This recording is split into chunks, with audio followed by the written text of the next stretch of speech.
So we're going to be looking at a fee structure today, and what that is we're going to be exploring the ideas of making profit and determining what fees you will charge for tuition in your childcare centers. So we're going to look at developing a fee structure, the information that you're going to need in order to create a fee structure, how to determine market value, and then I'm going to give you a couple slides on the online assignment instructions because it's a little bit different than what we've done before. Before has been very writing heavy, and now we're going to be using an Excel spreadsheet to work through the ideas of setting up fee structures and inputting data within a computer program. So before we started, I just wanted to talk to about the idea of an appropriate fee structure. So something that's appropriate is that it's going to fit within your community and the population that you served. So I know that many of you right now are teachers within state-funded schools. Some of you are FCC providers. Some of you work within larger organizations or federally funded organizations. So we have a wide variety of where you're working now. And so that the type of program that you have and the community that you serve is going to influence the fee structure that you have. Many of you don't have to deal with a lot of the budgeting right now, but even programs that are federally and state funded still need to concern themselves with budget. If you don't have to right now, let's say you're blessed to have an accounting department, knowing this and knowing what the market rate of the services that you have will be important for you. Knowing what's going on and knowing not to go into the red will really pay off with your accounting department.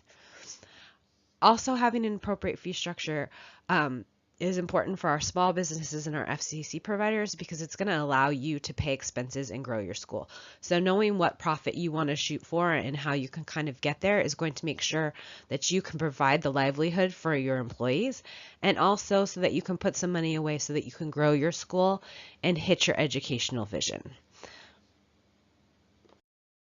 Some additional reading for this week on Canvas. So what I'd also like you to read this week, in addition to Chapter 11, which is the budgeting, is from Gail Jack's Business of Childcare, which I've already cited a couple times. And it's her chapter on enrollment and fee structure. It's not that long. It's very wordy. You might have to read it a couple times. You might have to look through these PowerPoints and go back to it. Don't expect 100% retention if this is brand new to you. If this is totally new, it's going to take a much longer time for you to really understand the idea of overhead, profits, Excel, budgets, that type of thing. So you need to be gentle with yourself as you're reading through it. If this is old hat to you, this is just an additional resource to help you. I've also included Gail Jack's budget from the Business of Childcare again, and that's just kind of gives a lot of Excel spreadsheets that she uses, because what we're doing with this fee structure is quite simple, and it's just a one-page Excel worksheet. I've included this chapter so you can see all of the different data that she compiles so that she can see what's going on in her programs. And then I found out this interesting series called Start Your Own Childcare. And it's a book that you can buy, and it's also a series online. And I think it's an interesting resource because it's straight up business. It's from entrepreneur.com. It's talking about profit, growing your business, determining the cost per hour of running a center in a classroom. And I think it's an interesting perspective because they talk about something that we often don't talk about, which is our business is quite restrained by ratios, and it should be. We can't have, 57 kids and one teacher. That would be completely inappropriate in an educational setting. But for most businesses, you want as many customers as possible. Even if they're waiting around the block, that's good for you. That's good for your business.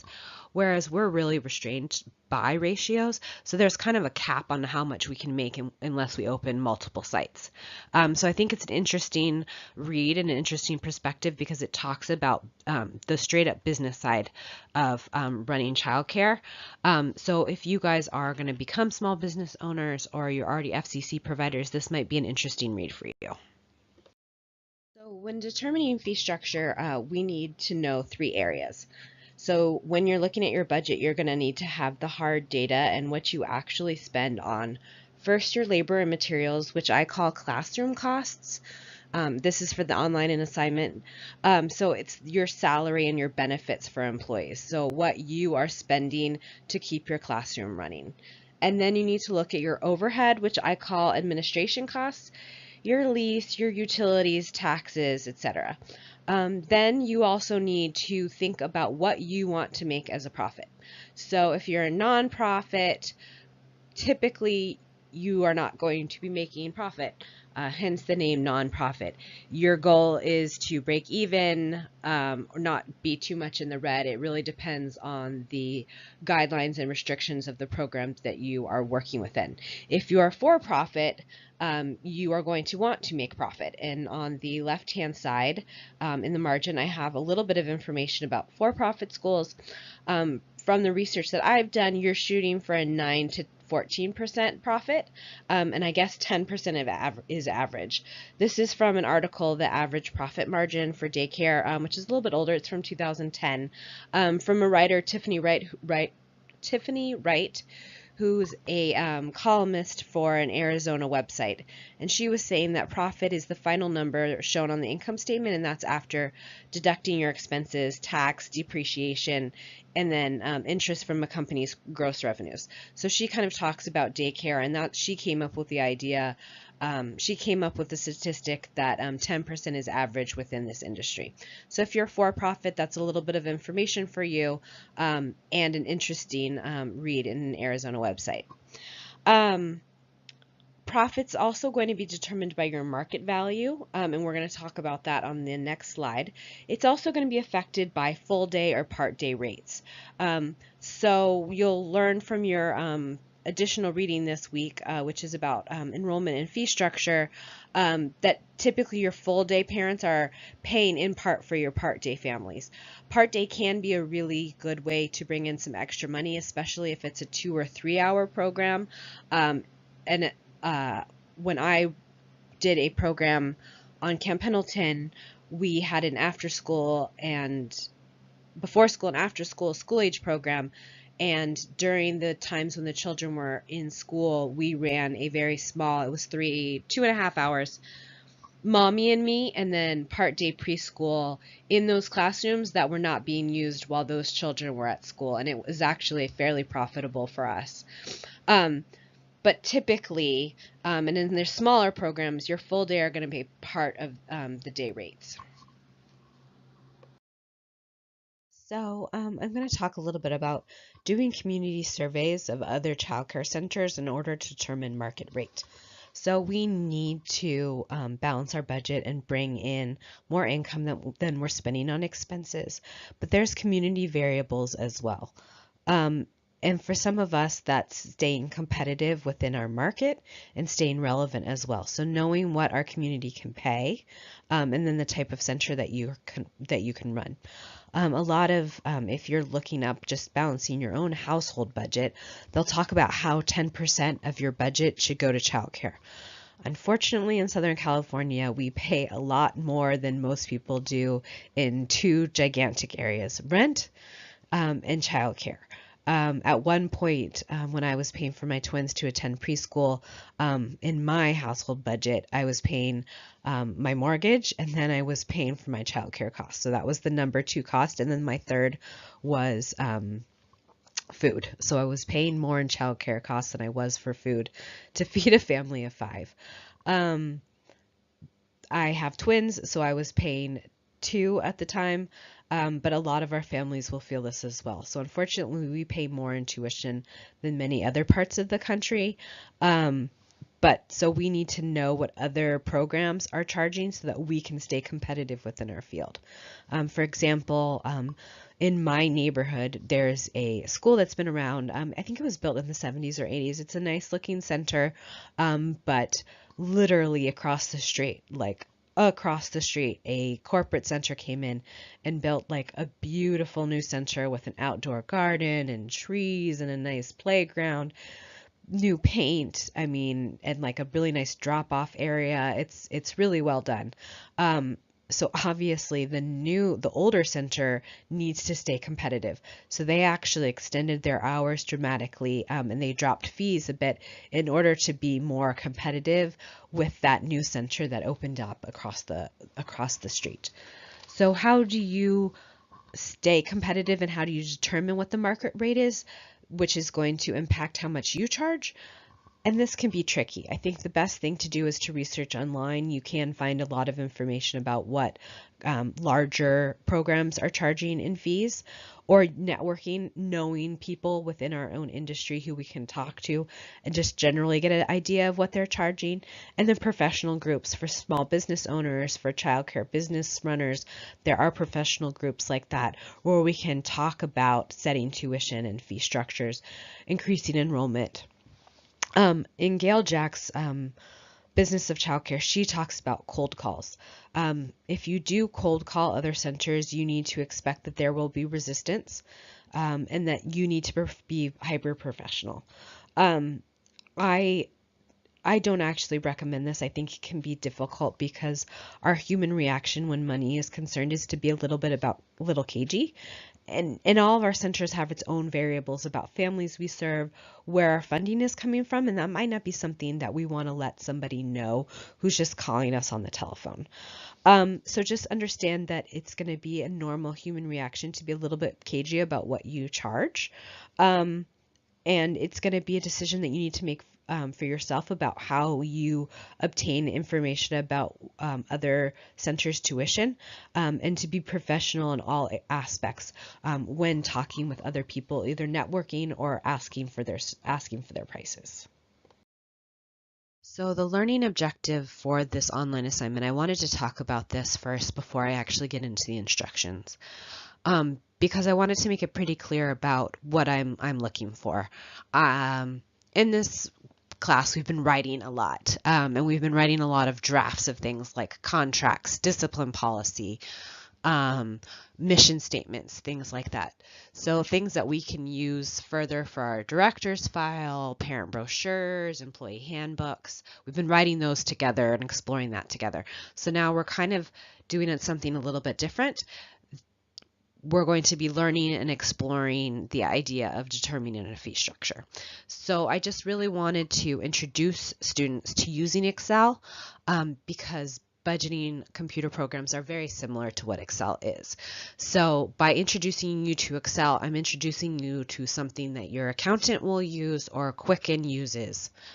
And then I want to give you an overview of information that you need to calculate a budget.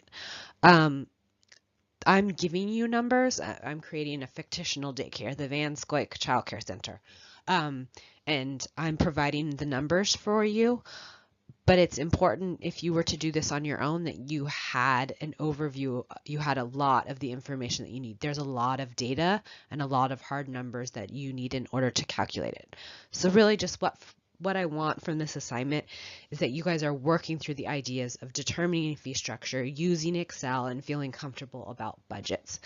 So as long as you guys are inputting the numbers and you're trying to calculate the fee structure, that's all I'm looking for in this assignment. So my online assignment is to familiarize you with Excel. So I have created a fee structure in Excel. So I've given you the spreadsheet, and I've also come up with a worksheet, and this is just a Word document, and it provides fictional numbers of enrollment and admin and classroom costs for a pretend child development center. So this is to help you practice working in Excel. So you're going to take the information from the worksheet that I've given you, and you're going to input the information into the green shaded areas in Excel. Then the white areas of Excel will autofill with numbers. Then you're going to take the white autofill numbers and the green numbers that I've provided you, and you're going to calculate the area in red, which is you are going to decide what you would charge for monthly tuition for an infant, monthly tuition for a toddler, and monthly tuition for preschool. This is going to help you kind of work with the idea of charging more for tuition than you bring in I'm sorry, charging more for tuition than you spend out on expenses. So you need to be bringing in more money than you are spending out. For this assignment, we're not going to be using market value, so I haven't given you any fictional other schools to work at. And it's not part day or part day preschool or part day toddler care or part day preschool infant care. It's full day care. So I've taken out a little bit of the variables in order for you guys to work on using Excel and work on calculating what you think monthly tuition should be in order to cover the costs of running a preschool, toddler, or infant program. Once you've calculated that, you're going to save the Excel spreadsheet and then resubmit it back into Canvas. So in this online assignment, like I've said, it's designed to give you a taste of compiling data into Excel in order to understand creating a fee structure. But really, the worksheet numbers that I've given you are just the bare minimum. It doesn't consider a lot of variables or funding sources like sibling discounts, late fees, registration fees, soft money from fundraising. It doesn't even include, and I hope some of you noticed this, it doesn't include a director or management drawing an income. A lot of times, especially if you own the business outright and it's for profit, you just draw from your profit margin. I think it's wise to give yourself an income as well. But when you're starting out, that can be a little bit difficult. And that's why we kind of didn't get into the difficult variables of how small businesses run as far as giving yourself an income.